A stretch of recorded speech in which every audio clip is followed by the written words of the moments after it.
प्रश्न है, पाठ्य पुस्तक से क्या अभिप्राय है, इसके क्या उपयोग है। उत्तर, पाठ्य पुस्तक अनुदेशीय अभिप्रायों के लिए व्यवस्थित किया गया एक अभिलेख है।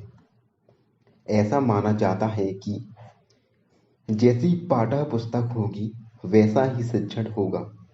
पाठ्य पुस्तकें शिक्षण का सर्वाधिक प्रयुक्त होने वाला माध्यम है। शायद ही कोई शिक्षक या छात्र हो जो इसका प्रयोग किसी न किसी प्रकार न करता हो। पाठ्य पुस्तक का संतुलित प्रयोग होना चाहिए जिससे वह प्रभावशाली ढंग से छात्रों के लिए उपयोगी हो सके। पाठ्य पुस्तक सामान्य व गहनता के लिए होनी चाहिए।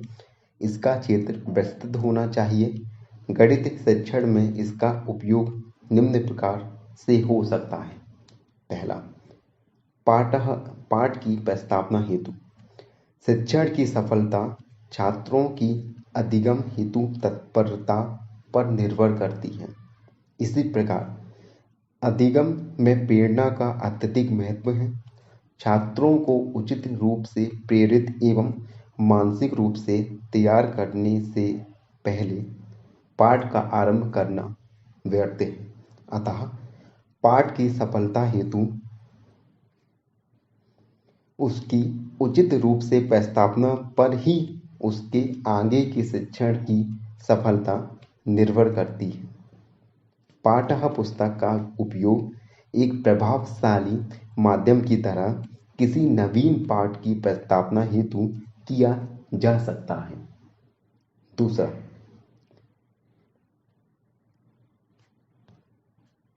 दूसरा, अधिन्यास विधि में शिक्षण का प्रमुख उद्देश्य अर्जित ज्ञान को नवीन परिस्थितियों में प्रयोग हेतु छात्रों को सक्षम बनाना है।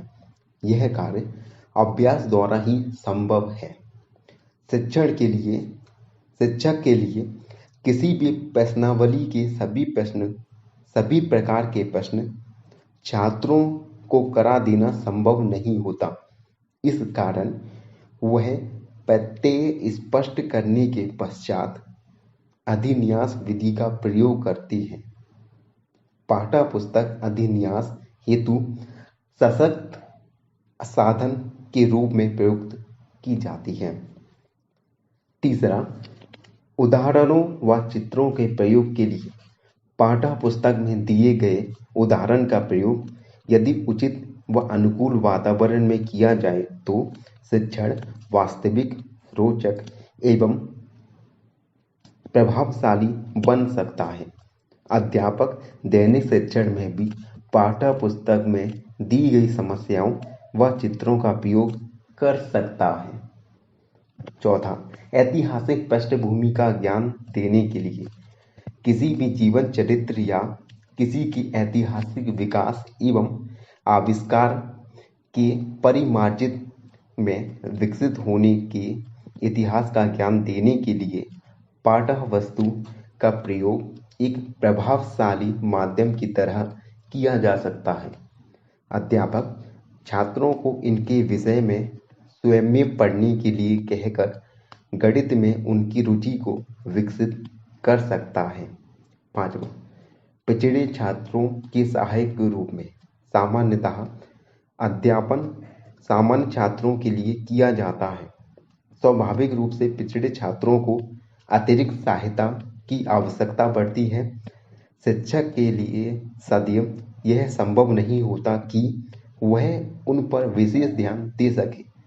पाठ्य पुस्तक ऐसी स्थिति में उन छात्रों के लिए बहुत उपयोगी हो सकती है। वह मार्गदर्शक की तरह ऐसे छात्रों के लिए सहायक हो सकती है। अध्यापक भी पाठ्य पुस्तक का इस प्रकार प्रयोग कर सकता है। धन्यवाद।